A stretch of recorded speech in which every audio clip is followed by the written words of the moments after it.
Hi, this is the Voice of Heidie Calero with another economic capsule on analysis in Puerto Rico, this time regarding COVID-19 and is Puerto Rico the next hotspot compared to the United States or other countries?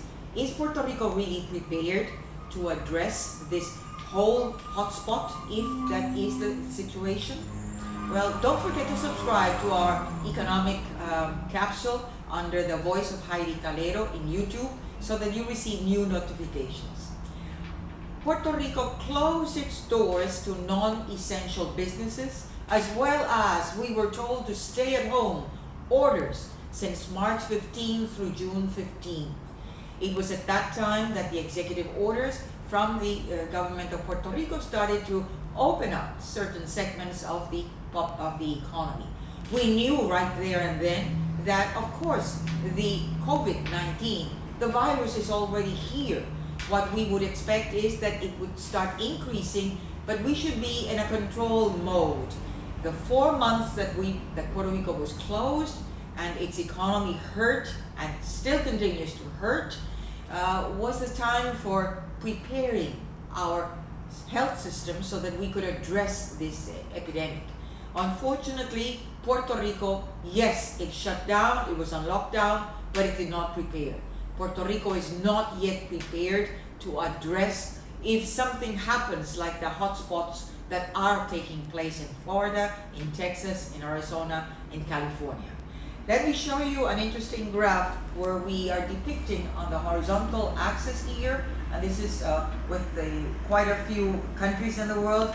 This is the mortality rate on account of COVID per 100,000 on this horizontal axis.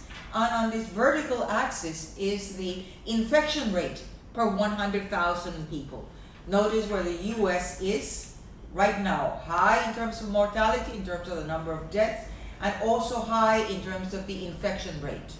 The same thing is Peru and certainly Spain. Notice the mortality rate in Spain, although its infection rate is lower than in the US. And notice where Puerto Rico is regarding the average for the entire world. So Puerto Rico looks as if it's low in terms of its mortality rate and low in terms of its infection rate. But is that a mirage?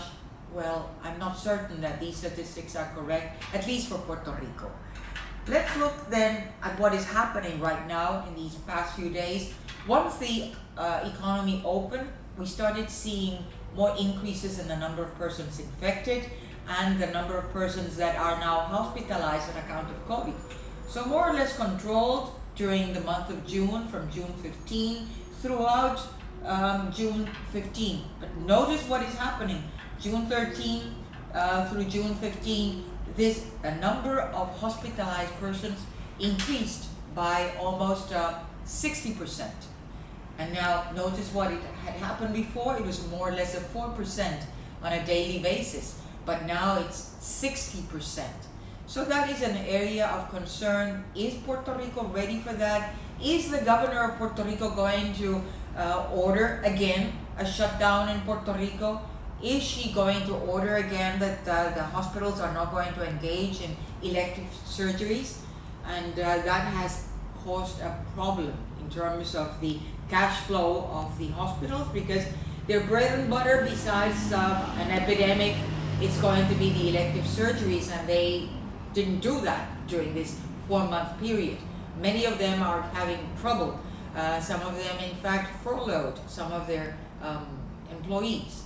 So if this is the number increasing in terms of the hospitalized patients, does Puerto Rico have the capacity, the bed capacity, to deal with this number of patients? Well, if we compare Puerto Rico with Florida, which right now it's a huge hotspot, notice that Puerto Rico still has available close to 39% of its beds are still available. That means that about 61% are being used right now. Compared with Florida, which is about 20.7%, that means that almost 70% of Florida beds, hospital beds, are being used right now on account of COVID, and they are just being overwhelmed. Notice in terms of the intensive care unit that Puerto Rico still has 36% available compared to approximately 25% in Florida. And in terms of pediatric intensive care units, Puerto Rico has almost 59% available, whereas the Florida has 40% available. So is this a mirage? Can this change very quickly? Notice in how geometrically this virus really grows. Puerto Rico could be overwhelmed. Its health system is not prepared, and we are seeing that maybe the solution again has to be a shutdown, a lockdown. No, the solution is not that. It will really hurt more the economy, and certainly there are no expectations that there are going to be more packages, federal stimulus to address this thing. And so I think that in terms of Puerto Rico, we need to address the serious problem with serious executives, both in the private sector as well as in the public sector. We need to address this urgently. We need coordination. We need the Department of Health to really step up to the plate and deal with it. And above all, we need politics out of this equation. So don't forget to subscribe to YouTube under the Voice of Heidie Calero to continue receiving notifications on Puerto Rico's economic analysis. Thank you.